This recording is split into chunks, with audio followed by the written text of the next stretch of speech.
yourself a merry little Christmas.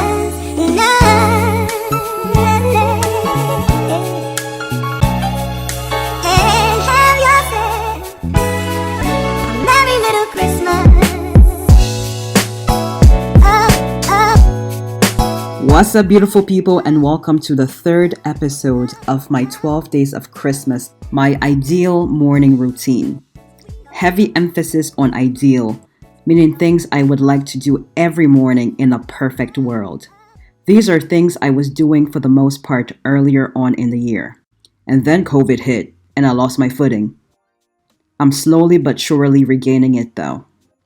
So in a perfect world, I would wake up between the hours of 6 and 8 a.m. without an alarm blaring in my ear. I can't wake up after 9 a.m. and have a productive day. Well, I could, but it'll be a major struggle. Mentioned it in my very first episode of this series, 20 Things 2020 Has Taught Me. Give it a watch if you haven't done so already. It is linked down below and in the end cards once you come to the end of this video. Making my bed is the next priority after waking up, which I have been doing for since boarding school. It's second nature at this point. On this day, I changed my sheets. Sidebar, I never wear pants when I go to sleep because my legs have to breathe. For the purpose of this video though, I'm obviously wearing very festive in-season pajama bottoms.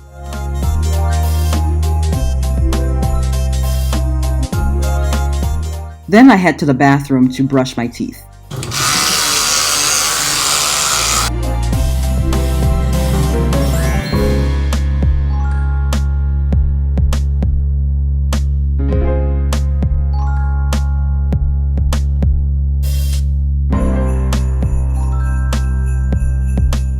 I cleanse my face with CeraVe facial cleanser. About 10 to 15 bucks at Target. It has lasted me at least 4 months, so there's value there. I alternate between CeraVe and Olay facial scrub.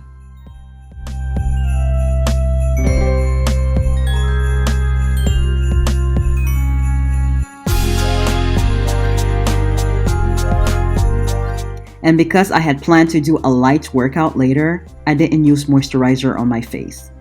'Cause why? I'll sweat it out. I opted for this very bougie facial spray instead. Price tag? $49.99 at Sephora. So I use it sparingly.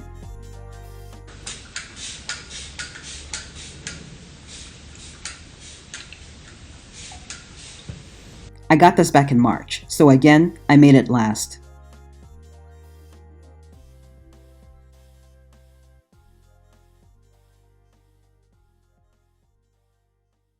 Now I have a fresh face, so it's ACV water time. Apple cider vinegar with some lemon juice in my water. This is another part of my ideal morning routine that I've actually managed to keep up every day for the last 2 years. It ensures that I go every day.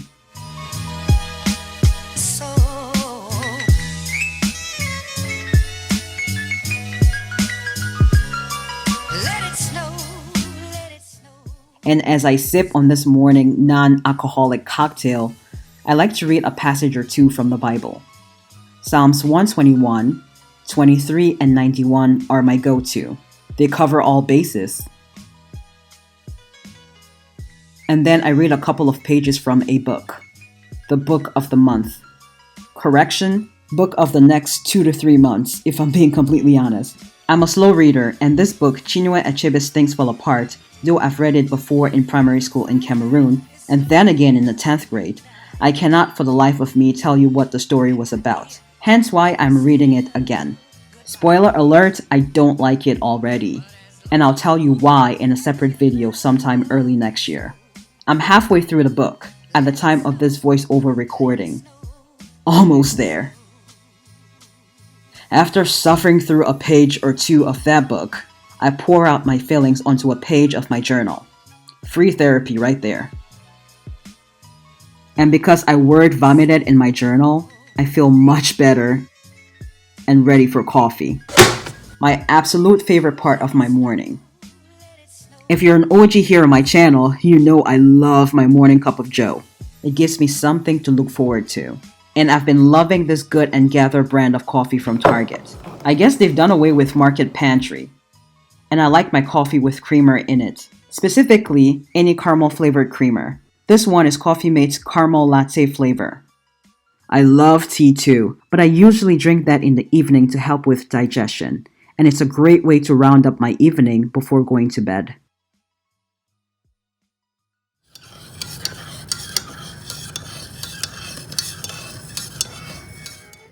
Once my coffee is all ready, I plop myself in front of my TV and watch other people's morning routines on YouTube. Yes, I like sitting on the floor even though I have a couch. Sidebar, I like sleeping on the floor too sometimes. I did it for a whole year when I first moved to Orlando. And then a co-worker was kind enough to give me the bed I currently have, free of charge. Thank you for your generosity, Kim, if you ever see this video. Once I've satisfied my coffee craving, it's yoga time. I haven't done yoga in God knows how long. I was doing it consistently at the beginning of the year, and then Miss Rona showed up uninvited, and I lost all motivation. At the time of filming this video in October, I committed to starting back stretching if not every single morning, at least most mornings, since my work schedule is somewhat back to normal with a couple of morning shifts here and there, which, spoiler alert, I abhor, but mostly later shifts, which I of course prefer. And I can proudly say that I've been keeping up. I even completed my 25-day squat challenge about a week ago from the time of recording this voiceover on a Sunday.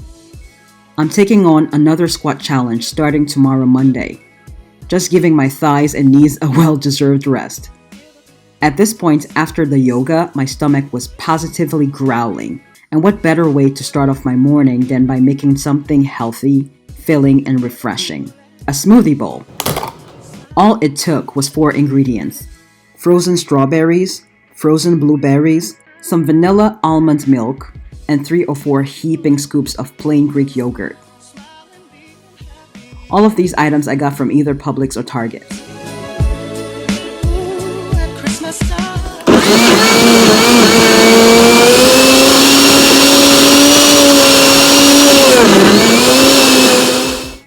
You guys, I actually just realized that I should have had that smoothie bowl before having coffee, because that whole eating fruit or salad before a hot meal and drink is better for your digestion and gut health. But it is what it is. The damage has been done, and I was feeling dynamite. And at this point in the video, to offer full transparency, it's 2 o'clock in the afternoon. So no longer a morning routine, but we move. It took a while because I was filming and I had to figure out camera angles and whatnot. And I was honestly just taking my dear sweet time, enjoying this morning on my day off.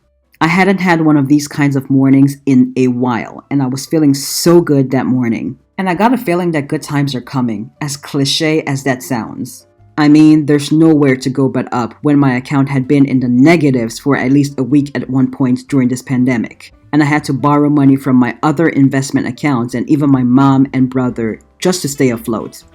That car rental was the death of me, but no more, I'm happy to report. And that's real talk, because that's what we do over here on this channel. We can't talk about our highs and not talk about our lows. And that was a low point that I'm neither proud nor ashamed of. It just was what it was, a trash year, but we move on to taking our vitamins, putting on our Nikes, and taking the trash out. Hope you enjoyed this video, and as always, thanks for hanging out with me. I'll see you tomorrow for some bullet journaling and planning for 2021. Toodles!